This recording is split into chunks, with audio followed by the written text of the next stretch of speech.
What if the secret to a fulfilling life wasn't about finding happiness, but about embracing difficulty? That is the huge idea at the heart of M. Scott Peck's The Road Less Traveled, one of the most influential books on psychology from the last 50 years. So today, we're going to dig into its core argument, that real growth comes from one single, powerful tool: discipline. So Peck kicks things off with this, right? Life is difficult. And at first it sounds, well, pretty grim.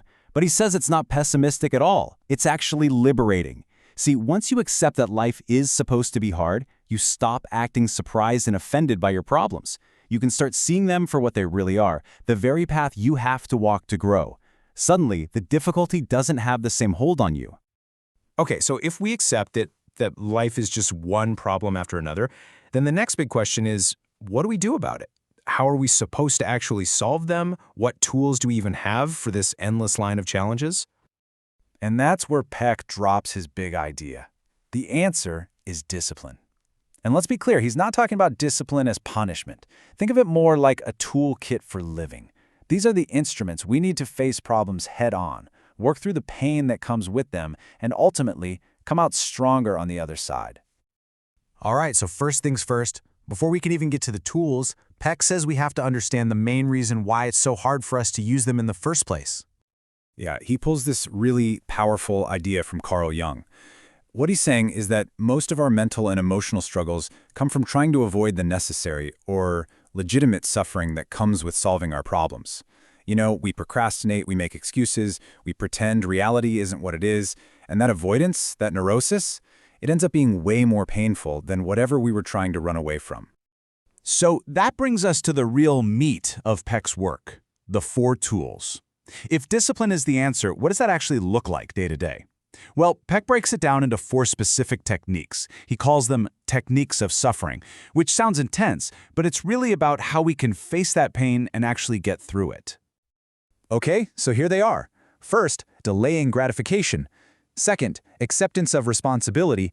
Third, a dedication to truth. And finally, number 4, balancing. Now look, these might sound simple, and in a way they are, but Peck's whole point is that knowing them is easy. Doing them when life gets tough, that's the real challenge.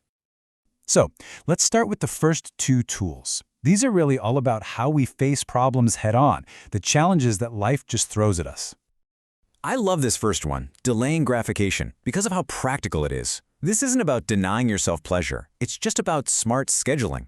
Think about it. Would you rather suffer through 1 hour of a tough task now to get 6 hours of pure, guilt-free relaxation later? Or relax for 6 hours with that one annoying task just hanging over your head the whole time? It's a no-brainer when you put it like that. Peck tells this great story about a client of his who always did the easy, fun parts of her job first. But then, the hard stuff would just loom over her all day. It's like eating all the frosting off a piece of cake first, and then you're just left with the boring, dry cake. He taught her to flip it. Get the work done, eat the cake first, and then the fun stuff, the frosting, becomes a genuine reward. All right, tool number 2, acceptance of responsibility. And Peck explains this with this really smart comparison. On one side, you have the neurotic who thinks everything is their fault. On the other, you have the person with a character disorder who thinks nothing is their fault. It's always the world's problem. The sweet spot, the disciplined path, is right there in the messy, realistic middle. And Peck has this amazing story from his own life about this. So when he was a young resident, he was working way more than anyone else, and he was getting super resentful about it. So he finally goes to his supervisor, basically expecting his boss to swoop in and fix it all for him. And his boss's reply was just brutal and brilliant. He said, "You do have a problem. Your time, not my time. It's your problem with your time." Just a total wake-up call. And that's the whole point, isn't it? We can only fix a problem when we truly accept that it's ours to fix. The second you try to make it someone else's problem, you're giving away your power. You're giving away your freedom. Peck argues that real freedom only comes when you totally own your choices and their consequences. Okay, so we've talked about facing problems out there in the world. Now, with tools 3 and 4, we're going to turn inward. This is all about what he calls revising your inner map. So for the third tool, dedication to truth, Peck uses this fantastic metaphor. Imagine your view of the world is a map. If the map is good, you can get around just fine. But here's the thing, the world is always changing. You are always changing. So if you don't keep updating your map, you're gonna get lost. It's that simple. And when we refuse to update our maps, that's what Peck calls transference. It's like trying to navigate a new city using a map from your childhood hometown. It's just not going to work. For instance, if you grew up thinking the world is unsafe, that map might have kept you safe as a kid, but as an adult, it just stops you from trusting people. And we cling to these old maps even when they steer us into the same wall over and over because changing them is just too painful. So how do we keep our maps up to date?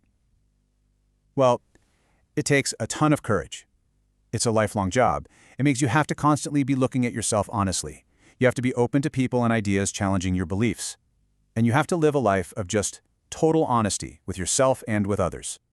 And that brings us to the final tool, balancing. This one might be the trickiest of all. He calls it the master discipline because it's really about flexibility. It's about the ability to give things up. And listen, this isn't just about giving up bad habits. Sometimes it means giving up being right to find peace, or giving up an old belief to see the truth. It can even mean giving up a part of who you think you are so you can grow into who you're meant to be. He tells this great little story from when he was a kid. He just loved the feeling of flying down this hill on his bike, and he refused to hit the brakes before a sharp turn. You can guess what happened, right? He crashed. And the lesson was so clear. He had to be willing to give up a little bit of that speed to stay balanced. The pain of giving something up, he realized, is almost always less than the pain of a total wipeout. So when you put all four of these tools together, you start to see this central paradox at the heart of it all, what Peck calls the pain and joy of growth. To get at this idea, Peck quotes T.S. Eliot. Every time we really grow, every time we let go of an old belief or a piece of ourselves, it feels like a small death. It's painful, but at the exact same moment, it's a birth. The pain of the death and the joy of the birth, they're inseparable. And that right there brings us all the way back to the beginning. Yes, life is difficult. Yes, the path of discipline is painful. There's no getting around that.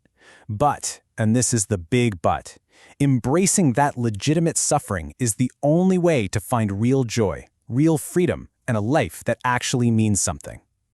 So in the end, Peck basically lays down a challenge for all of us. Most people won't do this work. They'll take the easier road, the one that avoids all this pain.